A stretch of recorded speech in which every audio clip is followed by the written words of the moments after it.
Hello and welcome back to On the Workbench. Today we're taking a look at a 2013 Volvo XC90. This is the all-wheel drive R edition, if you're wondering. And we're going to be doing the front bevel gear oil change service today. Feel like it's a little bit of a repair maintenance item that's necessary to be done, that's not very well documented, either by Volvo or elsewhere on the internet, so we're going to walk through that today. And now let's take a look at the parts and the tools you're going to need for this activity. The tools that you're going to need to do this repair are relatively simple. The first thing we're going to need is a 10mm socket and a ratchet. A semi-deep or deep socket will work just fine to remove the skid plate underneath the vehicle to be able to gain access. So once you've done that, this might be the ideal thing to do paired with an oil change when you're already dropping that thing off. So we'll set that aside. And then you're going to need a 13mm socket and a ratchet. This is why I like having multiple ratchets, especially 3/8, because I don't like having to remove my sockets around. So I've got this 3/8 drive is all you need, that 13mm. This is going to be for your drain plug on the bevel gear oil. Obviously a pair of safety glasses. And there's one other tool that you're going to need that might be a little bit unusual, but because of the way or the fact that there's not an actual drain plug on this, what I'm going to be using today is my brake bleeder extractor. And so when I look at the hoses that I've got with this, there's one hose. That's this one right here. This is my typical brake hose. You can see there's a little one you put over the bleeder screw and that clips in. But this actually came with a second one, which has a long straw at the end. And this where I can clip this right into the jar right there. And then I can put my shop air through that and then suction with the straw through to be able to get the old fluid out. And so that's how we're going to use to be able to get that out without there being a proper drain plug. A little bit annoying. We're going to have obviously an air compressor to go power this.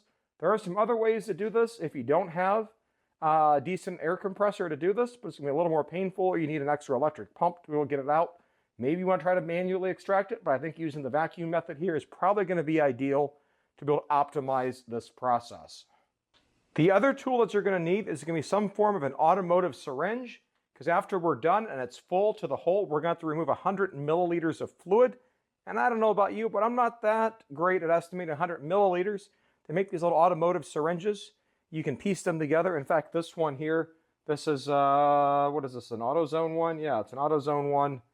Sometimes you can buy service kits that come with these for your Volvo. Stick it together. You got this little straw you can stick in and then be able to extract. And then this will actually is graduated on the side and tells me that that's 200 milliliters, 150, and there's 100 milliliters of fluid. So we can remove our 100 milliliters before we seal it up. And so we've got that. And now for the other supplies that we're going to need to do this repair. First thing we're going to need is some 75W90 gear oil. Now I got this AMSOIL one because I really love how these flexible packs work and make it really easy to put in. So doing this kind of service, I think that makes a big difference. I love how well you can just slide it right in, bend the pack and squeeze it in, take off the top. And so I got that. If you go with one of the other bottle solution, you're going to need to get the pump to go with it, be able to pump it in. But this, I can simply crush the bottle, just like you're icing a cake and we're getting the last bit of toothpaste out, and you're good to go. The other thing you're going to need is a drain plug washer. This does use a crush washer, so you can't reuse the one that's on it. And it's supposed to be a copper gasket. And so I've got this one right here. You can order this by itself. I'll put a part number below for that. Or Dorman sells a kit that includes exactly one of these. That's kit 66222. And then you can find the right washer out of it there that fits around the 18mm.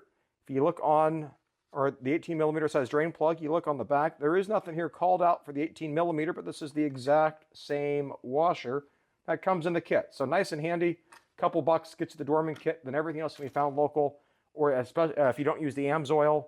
I had ordered that obviously to be able to get that. And so now that you've seen all the tools and the parts and supplies, now let's go over to the vehicle and get started on this. First things first, we're going to be dropping the skid plate. I'm not going to show that on camera because I'm also doing an oil change as part of this too. So that's already off before I'm starting making this video here right now. And then we're going to go right to removing the drain plug, and then we're going to start extracting the fluid. All right, so now to get started, I apologize if the angle is a little bit awkward. We got our oil drain plug right here. Then we go straight up, and you can see right here, there's where our passenger side drive shaft is coming off of. And then we're going to go up just a little bit higher, right up here. There is a bolt. That's going to be our drain and our fill plug all in one. I know it's a little annoying. It's going to cause extra work. And so we're going to use our 13mm ratchet and socket to be able to loosen that up and to be able to remove that. I already broke this loose earlier. So I've got that where I can now spin this out. And this is where we're going to extract our fluids from and refill it. Pull out, you can see, there's the drain plug. It's got the fluids on it there, the old oil. We're going to be getting rid of that. And so now it's time to start getting rid of the fluids. How are you going to do that? Because there's not a drain plug. Well, that's where the extracting tool is going to come in from our brake bleeder extractor. All right, so now I'm going to take the straw. I'm going to stick this into the hole here. This is where I removed the drain plug from earlier. I'm going to stick that down. Then I'm going to use the other end of my brake bleeder suction to start vacuuming the fluid through.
Now that I've evacuated out the first round of fluid from the car, I'm going to go ahead and add in my first dose of 75W90 gear oil.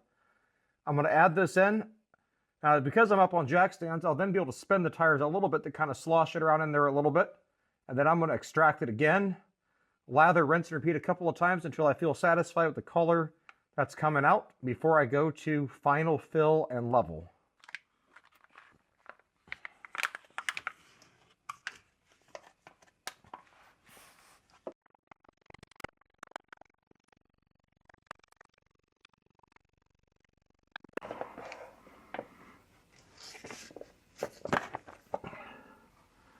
I'm not sure I'm at full fill yet, but let me rotate the tires just to move around what's inside there.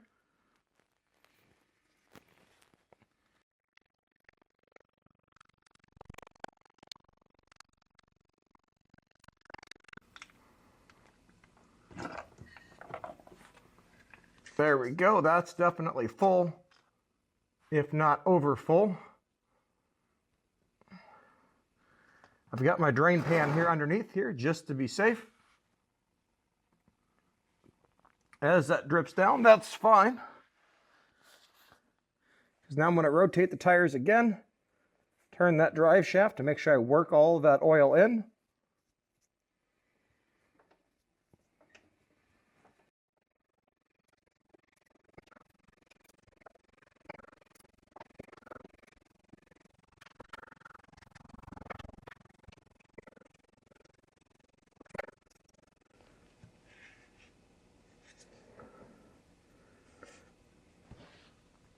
All right, time to extract some more fluid now. And then we're going to lather, rinse, and repeat until we're happy with what's coming out.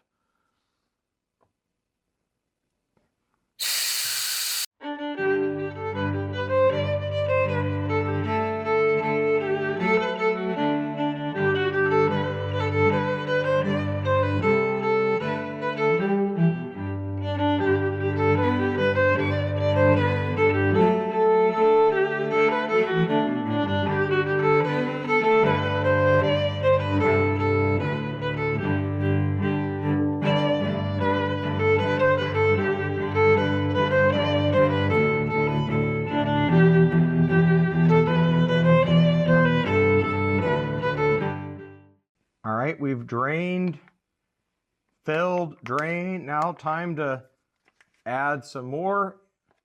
If you notice, and hopefully the camera can show this, that this plug can fit perfectly into that recessed hole. It might be a little bit hard. I don't know how to get a better camera angle on that, but if I do this just right, it'd be easier if I didn't have a camera here in the way. But I can set that drain plug or that fill or that plug there in there just perfectly, and then use two hands to squeeze. Make sure it allows air to get in there.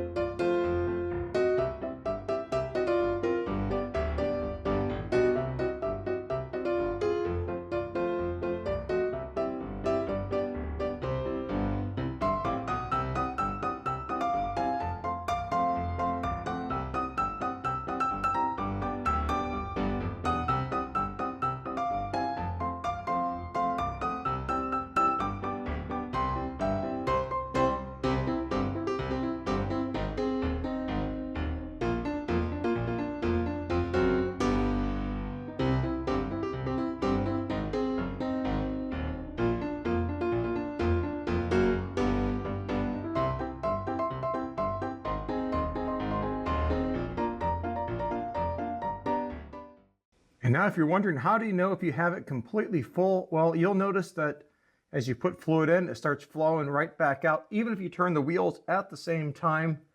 And so now I'm going to let some of this here just finish dripping off as it kind of spills out here. It finishes dripping down with the drip pan underneath the car. And then I'll come back and remove my 100 milliliters of fluid, and then we'll seal this up.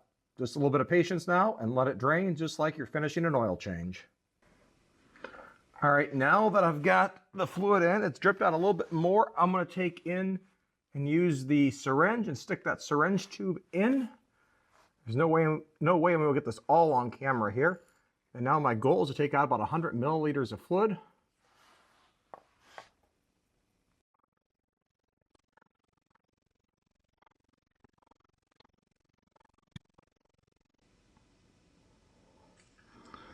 And there, I don't know if you can see it, but there's my syringe.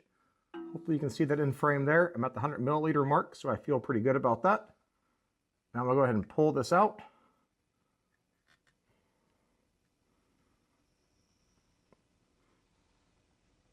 And then I'm going to drop this right down into my drain pan. And then now the final step is to button this up. And we're going to make sure that, first of all, that we got our crush washer out whenever we removed the drain plug in the first place. I already got it, but this is a good time just to make sure you double check that you did account for that drain plug coming out.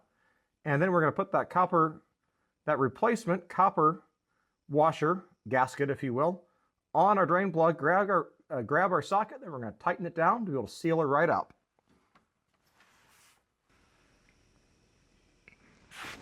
All right, so here is the drain plug. You see there's the gasket, the new one. Now I'm going to hand thread this in to get this started here.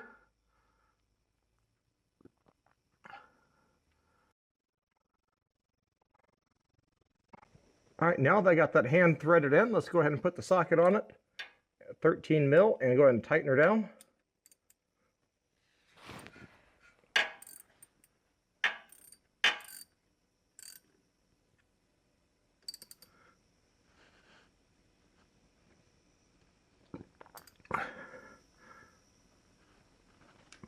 There we go, just like an oil change tightness.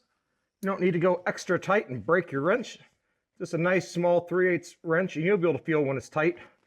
Just like when you're changing your oil, no reason for an impact on this. You'll actually probably break and do a lot more damage than what impact would do. I'm going to wipe this down now that I know that my towel won't get stuck in the hole. Clean this all up. You know, and I've got brand new fluid in there and as much of the old fluid out as I can get. And then we can check that repair off our list. So there we go. Pretty simple there. Give yourself about 45 minutes to do this here. Give or take, just to get everything all set up here. Maybe a little more by the time you get the car jacked up. And I would pair this with an oil change like I did before. Make sure you got all your parts here lined up. Overall, not that difficult of a repair to do, but something that I feel like this is not a well-documented service on these vehicles that is important that you don't wear out that oil, or it doesn't accidentally spill out if you've got a gasket. Because of the skid plate underneath, if you do have a leak there, you wouldn't even really notice it on your garage floor until maybe it was after it got to the point of no return. And so just a good thing to keep an eye on and check out. So if you got questions, or if you like videos like this, go and give this a thumbs up. And your questions or comments, put it down below. Click the subscribe button if you haven't already done so. Thanks for watching, and as always, have a great day. Bye.